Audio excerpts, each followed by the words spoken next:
आज हम school project से जुड़े एक 3D मॉडल बनाने वाले हैं जिसमें हमें हिंदी के मुहावरों और उनके अर्थ को प्रॉपर्ली डिस्प्ले करके दिखाने हैं। जैसे कि आप यहाँ पर देख सकते हो, हर एक मुहावरों के नीचे उनके अर्थ छुपे हुए हैं। तो इसी मॉडल को बनाएंगे और इसे बनाने के लिए हमें चाहिए कार्डबोर्ड, कलर पेपर, थोड़ा सा ग्लू।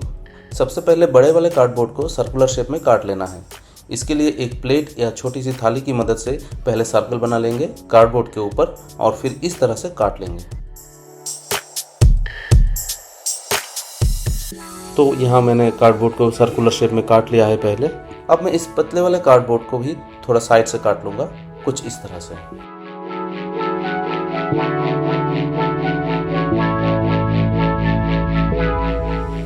इस छोटे कार्डबोर्ड को हम स्टैंड के तौर पे यूज़ करेंगे। तो कार्डबोर्ड कटिंग का काम यहाँ पर ख़त्म हो जाता है। अब इस ग्रीन कलर के पेपर के ऊपर एक बबल या क्लाउड ड्रॉ कर लेना है और फिर पेपर को कई बार फोल्ड करके एक बार में काट लेना है ताकि एक बार में कई सारे बबल्स हमें मिल जाए। इससे टाइम बच जाएगा। तो आप देख सकते हो यहाँ पर किस तरह से मैंने पेपर को फोल्ड किया है और इसे इसी तरह से मल्टीपल टाइम्स फोल्ड करके एक बार में ही काट लेंगे। यहाँ आप देख सकते हो कितने सारे बबल्स हमें मिल गया है एक ही साथ। इसी तरह से आप दूसरे पेपर के ऊपर कोई भी एक फ्रूट ड्रॉ कर लेना है। मैंने मैंगो ड्रॉ कर लिया है और इसे भी मैं फोल्ड करके काट लूँगा। यहाँ आप देख सकते हो कितने सारे मैंगो के कटआउट्स हमें एक बार में ही एक साथ मिल गया है। अब इस सर्कल शेप वाले कटआउट के ऊपर पहले हमें ग्रीन बबल्स एक एक करके पेस्ट कर देना है। कार्डबोर्ड को ग्रीन बबल से पूरी तरह से कवर कर लेना है। अब चाहे तो क्लाउड्स के कटआउट्स को हार्डबोर्ड के ऊपर एक एक करके लगा सकते हो या फिर कार्डबोर्ड के ऊपर पहले आप कुछ ग्लू फैला लो अच्छी तरह से और फिर उसी के ऊपर 1 बाय 1 सारे क्लाउड्स को चिपका दो। जैसे भी आपको सहूलियत हो उसी तरीके से आप इस काम को कर सकते हो।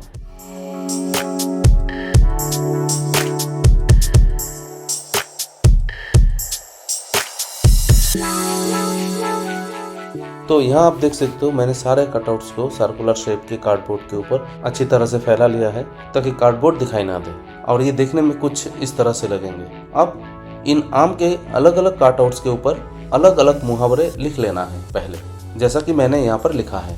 जैसे घोड़े बेचकर सोना, चूना लगाना, खून पसीना एक करना, घुटने टेक देना। इस तरीके से आपको जो भी मुहावरे पसंद है आपको पहले लिख लेना है। आप इन मैंगो के ऊपरी हिस्से में थोड़ा सा ग्लू लगाकर एक एक करके सारे मैंगो के कटआउट्स इन बबल्स के ऊपर चिपका लेना है। इन मैंगो के कटआउट्स को कार्डबोर्ड के ऊपर कुछ इस तरह से फैलाना है ताकि अच्छी तरह से पूरा कार्डबोर्ड भर जाए, मतलब कहीं से ओड ना लगे, हर तरह से इवनली लगाए।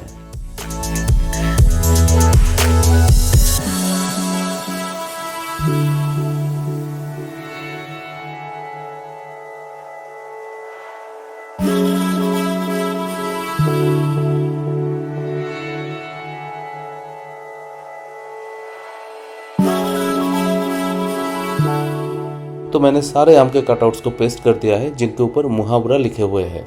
अब हर एक मुहावरों के नीचे उनके अर्थ लिख लेना है। अब ये सारे अर्थ आमों के नीचे छुप जाएंगे।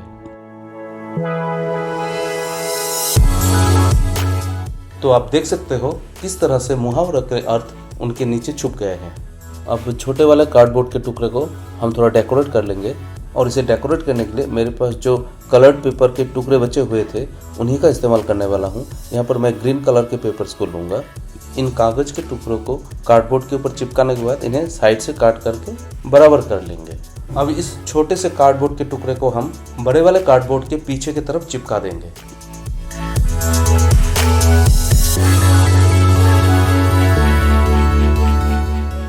ये एक स्टैंड का काम करेगा या फिर कह सकते हैं हैंडल का काम करेगा। जब बच्चे डेमोन्स्ट्रेशन करेंगे तो ये हैंडल पकड़ के दिखा सकते हैं, इसीलिए इस स्टैंड को लगाया गया है। अब इसे कलर्ड सेलो टेप से थोड़ा सा डेकोरेट कर देंगे। अगर कलर्ड सेलो टेप नहीं है तो कोई बात नहीं है, आप स्केच पेन का इस्तेमाल करके इस स्टैंड के किनारे से बॉर्डर बना सकते हो और इसे डेकोरेट कर सकते हो। और इस तरह से हमारा हिंदी मुहावरों का ये 3D मॉडल कंप्लीट हो जाता है। Thank you for watching.